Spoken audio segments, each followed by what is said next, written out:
اگر آپ سمجھتے ہیں کہ جنات صرف کہانیوں کا حصہ ہیں تو شاید آپ نے کبھی اندھیرے میں کسی سائے کو حرکت کرتے نہیں دیکھا۔ آج میں آپ کو سنانے جا رہا ہوں ایک ایسی کہانی جو صرف ایک نوجوان احمد کی نہیں بلکہ ان سب کی ہے جو روشنی کے بغیر اندھیرے سے لڑتے ہیں۔ تیار ہو جائیں کیونکہ اب ہم داخل ہونے والے ہیں جنات کے جنگل میں۔ دور ایک گاؤں کے قریب ایک ایسا جنگل تھا جہاں رات کو درخت بولتے تھے، یا شاید کوئی اور۔ لوگ کہتے تھے یہ جنات کی سرگوشیاں ہیں۔ اس جنگل میں جنات بستے ہیں جنہیں نہ چھیڑا جائے نہ دیکھا جائے، مگر احمد جو کہ ایک عام سا نوجوان تھا ان باتوں کو محض دیہاتی قصے کہانیاں سمجھتا تھا۔ لیکن ایک رات جب وہ تنہا جنگل سے گزر رہا تھا اسے محسوس ہوا جیسے کوئی اسے دیکھ رہا ہے، جیسے ہوا رک گئی ہو اور کہیں کسی جگہ کوئی اس کی سانسوں کو سن رہا ہو۔ اگلی صبح احمد مسجد گیا۔ اس کے چہرے پر نیند کا نام و نشان نہ تھا۔ مولوی صاحب جو گاؤں کے سب سے سمجھدار اور نیک شخص سمجھے جاتے تھے، احمد کی باتیں سن کر خاموش ہو گئے۔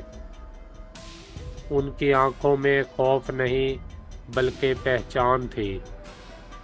وہ آہستہ سے بولے، بیٹا وہ جگہ جنات کی پناہ گاہ ہے، رات کو تنہا مت نکلنا، اور اگر نکلنا پڑے تو اعوذ باللہ من الشیطان الرجیم ضرور پڑھ لیا کرنا۔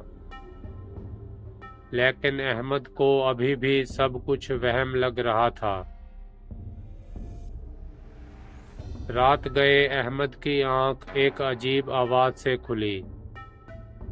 کھڑکی پر کسی نے انگلیوں سے شیشہ کھرچا تھا۔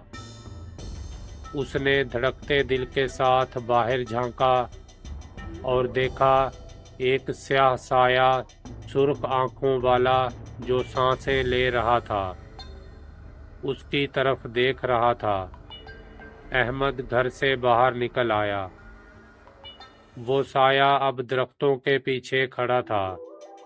اس کے منہ سے نہیں، اس تاریک گاہ سے ایک بھیانک آواز نکلی جو نہ مرد کی تھی نہ عورت کی، بلکہ جیسے زمین کی گہرائی سے نکلی ہو۔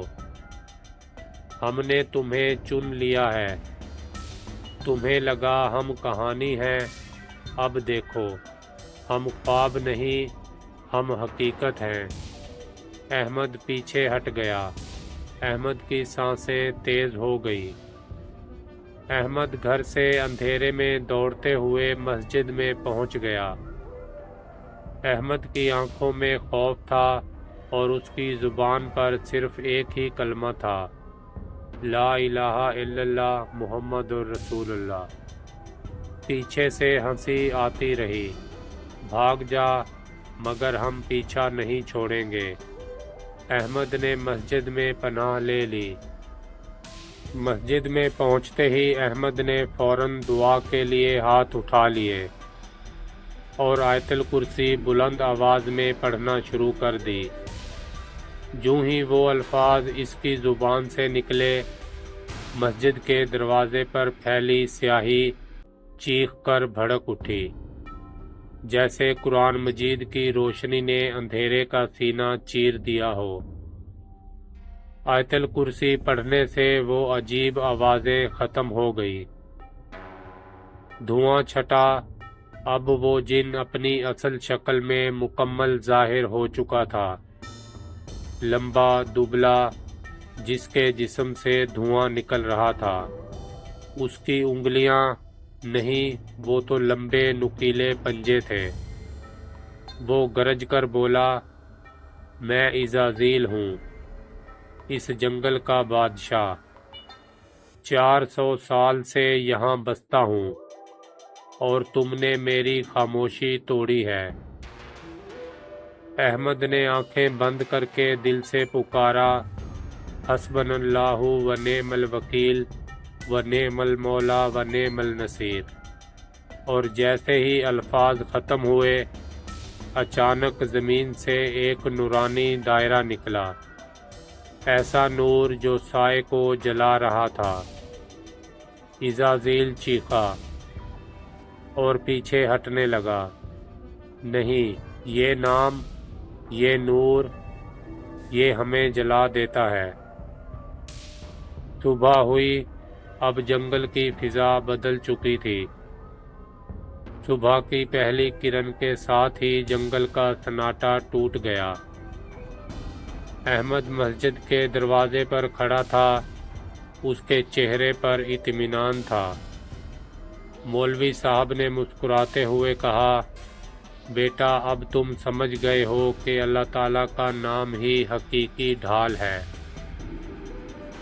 اس دن کے بعد گاؤں والوں نے احمد کو بہادر کہنا شروع کر دیا، مگر وہ جانتا تھا اصل طاقت انسان میں نہیں، اس کے رب کے کلام میں ہے جو اس نے پڑھا تھا۔